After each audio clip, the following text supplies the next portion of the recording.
With no solution in sight and in the face of the current economic situation, Nigerians may have to pay more to keep airline operations afloat.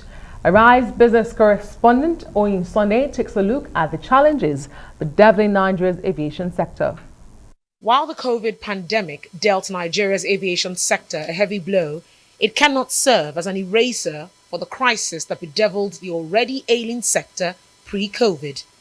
Post-pandemic, its tale of woes continue, from policy misfires, a silent national carrier, frayed international relations, to the current energy crisis rocking the sector. The last to quit is always aviation. You want to move refugees and whatever. Every aspect of life affects this sector. And in the third world, like Nigeria, government has not helped matters. Instability in government, lack of proper people, the round pegs in in square holes and things like that. When you take a mechanic to go and oversee an engineering workshop, the job of a mechanic and an engineer differs. At the peak of the energy crisis, airline operators feared that most airlines might close shop owing to their inability to sustain operations. The aviation sector is no stranger to bailouts from the federal government, but this time liquidity was needed in a different form: aviation fuel, the license to import, and the immediate availability of jet fuel. I think that was just a misguided attempt by the industry. You know, you can't import fuel more efficiently than the cartels that control that business. So if you think you're going to get a license and get the product cheap from the same people like distributing the products in this economy are the ones producing that in the other economy. So unless we actually solve the problem within our own economy, there is no real benefit to an oil import license for the airline industry. While the product is available for the right price, which has doubled, petroleum marketers do not deem airline operators credit-worthy for supply to keep business running and air tickets low. The passengers are at the receiving end, paying more for less. Aviation fuel in Nigeria over the last 30 years or so, the airlines have been shouting that it is the highest out of all the hydrocarbons. In the rest of the world, it is the cheapest because aviation consumes more. Imagine a flight Lagos-Abuja, 4,000 liters on 1 hour flight. How many cars would that fill? 4,000 liters. So we consume volume. And any business that drives volume, price goes down. But here, we drive volume, price goes up. All indices of economics doesn't work in Nigeria. Well, when you add all these factors, cost of capital, cost of debt, cost of operations, cost of materials to fund your operations, the cost of labor, the revenue, the income of your customers, obviously you can't make any money. You're already operating in a low margin business, and in that low margin business, the profit level is maybe 5, if you look globally, 5 to 10%. Meanwhile, your costs, you're talking about 9 times the cost of this, 900% of that, 700% of the other. So obviously the numbers are going to turn out negative, and that's the result. And nobody is going to lend money to a perpetual borrower who is unable to pay. For airline operators, the impact is more. Aero contractors joined the list of airline operators to shut down operations, although it says it's a temporary measure for maintenance. Recently, Dana Air suspended operations to undergo full operational audit, but a release from the Nigeria Civil Aviation Authority says otherwise.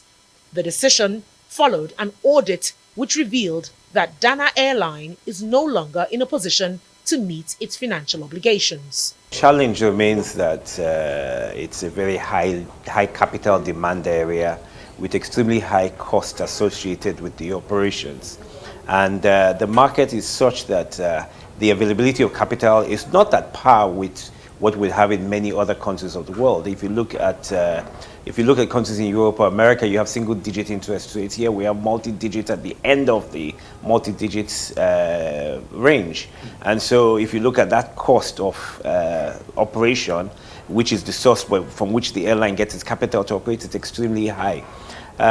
Think about it. In the US now, you can get 2 to 3% interest In Nigeria, you're over 20%, 18 to 20%. So you're paying close to 10 times higher cost of capital, which is the money you need to operate. With no solution in sight and in the face of the current economic situation, Nigerians may have to pay more to keep airline operations afloat. Oni Sunday, Arise News. All right, to discuss the crisis in the aviation sector, we're joined by Tayo Ojuri, an aviation expert. Thank you so much for joining us. Let me start by that last point made by our correspondent there on Sunday. What really will it take to, make sure that the aviation sector does not go under completely? Is it, travelers paying more? Will it solve the problem? Or what exactly is at the core of the aviation sector's crisis? Thank you. It's a pleasure to be here. I don't think aviation sector will go under because we're in 2022. We see the need for aviation is the fastest, safest, and the most efficient form of transportation. And with the peculiarities of the Nigerian travel road network, the multimodal means of transportation, aviation is still the #1 means of transportation in Nigeria. So to ensure sustainability, what we're going to see is, looking at data over the last 15, 20 years, we've seen that it's a cyclical situation, it's a cyclical bust and boom situation. We saw that during the Iran-Iraq war. We saw that when the financial crisis happened in 2008. So what's going to happen is the fuel price across the globe has gone up due to the Russian-Ukraine war. Now, with that energy cost, that's over 40% of the operation cost of airlines. It now makes it a bad situation worse for Nigerian domestic operators because we're importing this Jet A1 fuel. So what is the means for sustainability? We cannot peg that price because it's bought, it's liberalized, it's a free market, and those that actually trade in it have to buy dollars, which is scarce at this time. So what they have to do is they have to re-strategize to sustain. It's that they sink or swim, and for them to sink, for them to actually be able to swim at this point, they have to re-strategize. Re-strategize in terms of structural governance of the airlines, ensuring automation to push efficiency, as well as customer service. We've seen lots of airlines, for example, IBOM actually sent out a press release about 2-3 days ago that the passengers are going to experience a delay in their prices. Airpeace just released a press release that the prices are going to go up. So what is going to happen is the price is going to go up, but there's an elasticity of the price of a ticket. With the inflation that's about over 18.7 at the moment, that's going to affect the number of people that can actually buy a ticket. So we're going to see a reduction in the traveling public. I mean, that brings me to the question, what does this mean for the aviation sector and the passengers? But although the sector is fastest growing, the safest means of transportation, prior to COVID-19, we know the sector had been fraught with a lot of challenges, bad loans, corporate governance issues, structural issues. When you look at Dana suspending or being suspended, you look at aero contractors suspending flights as well. How many of the airlines in Nigeria can actually withstand the sort of tests the authorities have put Dana through and come out, swimming, like you said? Thank you very much. Actually, that's a question to be answered by the airlines and NCAA. But looking at the press release that was just sent out by the airline operators of Nigeria, all the airlines are going through the same challenge of Jet A1, unable to purchase Jet A1, and the price of Jet A1 at over 800 naira per liter, which is ex-Lagos. So, and it's more actually outside Lagos. So at that cost, if you actually put a touch on the operations and the finances of these airlines, not many of them will be able to sustain or be able to withstand these challenges in the next few months. So what we're actually envisaging and forecasting is we actually see some of these other airlines go down, but it's not going to be the end of aviation in Nigeria. We're actually experiencing applications for new entrants. And what's going to happen, because like I said earlier, with the cyclical boost and boom, what we see over the years is the new airlines that are coming into place are actually getting smaller aircrafts, which are actually fuel efficient. You're actually having automated system. You're actually having lots of things that are actually going to make them sustainable. Corporate governance is being put in place, and economic viabilities have been a core focus for them. So with all this put in place, we're going to see some of the airlines that would stay, they're going to be stronger and actually be able to withstand these challenges.